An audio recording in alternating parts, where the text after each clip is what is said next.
Bismillahirrahmanirrahim. Assalamualaikum warahmatullahi wabarakatuh.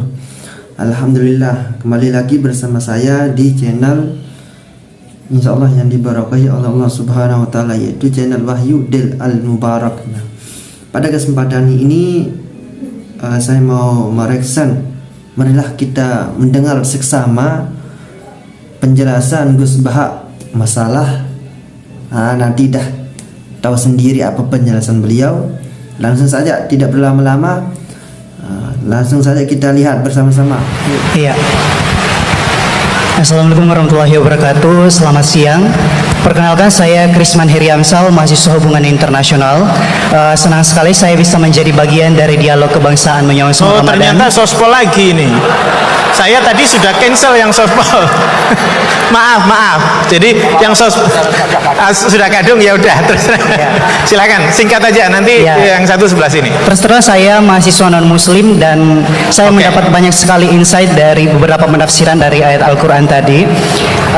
Salah satu fenomena yang kita hadapi saat ini sangat sulit untuk menghadirkan dialog-dialog yang menghadirkan orang-orang yang dari latar belakang agama yang berbeda, dan seolah-olah hanya jika kita memiliki latar belakang keagamaan yang sama baru kemudian kita bisa memiliki kesempatan untuk berdialog. Nah, kira-kira mengapa sangat sulit bagi kita di negara kita ini untuk menghadirkan orang-orang dari latar belakang agama yang berbeda untuk hadir dalam suatu forum dialog yang sama. Kemudian bagaimana kita bisa menyikapi fenomena tersebut? Terima kasih.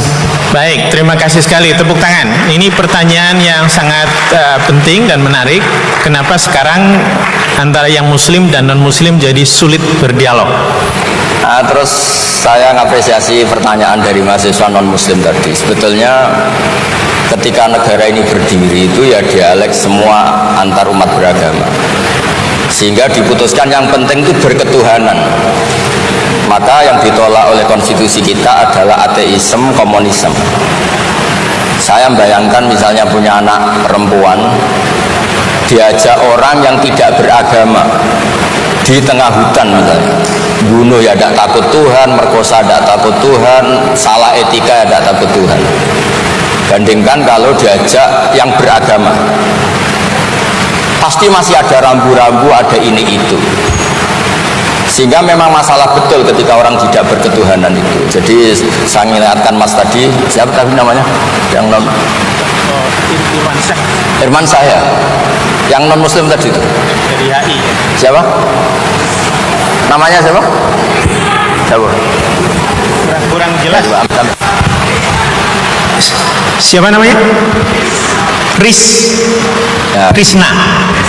Krisman. Oke, namanya Krisman. Jadi Mas Krisman ya, kalau dibilang nggak pernah ada dialog dulu ketika negara ini berdiri, itu semua tokoh agama bersepakat. Termasuk saat itu ya ada Perindo, selain ada NU ada Perindo. Itu yang ditentang itu adalah ateisme, karena kalau orang tidak bertuhan itu ngerinya itu ya tadi misalnya kita punya anak perempuan atau punya keluarga, diajak orang yang tidak beragama, misalnya berzina ya gak takut dosa, merkosa ya gak takut, bunuh ya gak takut, karena gak punya Tuhan. Mungkin takutnya sama polisi ya kalau ketahuan, kalau enggak. Tapi kalau orang bertuhan ini sistem kesalehannya, sistem kebaikannya ini berlipat-lipat. Takut hukuman Tuhan, takut sosial, takut ini itulah, sehingga kita bersepakat berketuhanan. Lalu kedua, ada beberapa kejadian nyata di beberapa negara yang pahamnya itu tidak bertuhan, itu bekas kondom atau bekas apa dipakai lagi, didaur ulang. Bahkan tinja yang bisa dikelola jadi bahan makanan.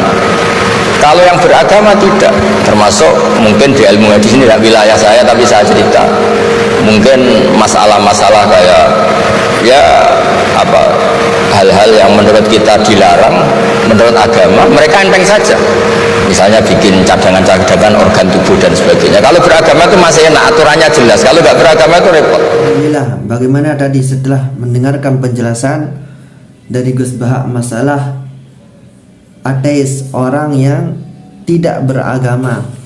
Ateis ini orang yang tidak beragama. Tadi itu beliau menjelaskan masalah ateis, bahwasanya orang yang tidak beragama ini sangatlah ngeri dari segi apa?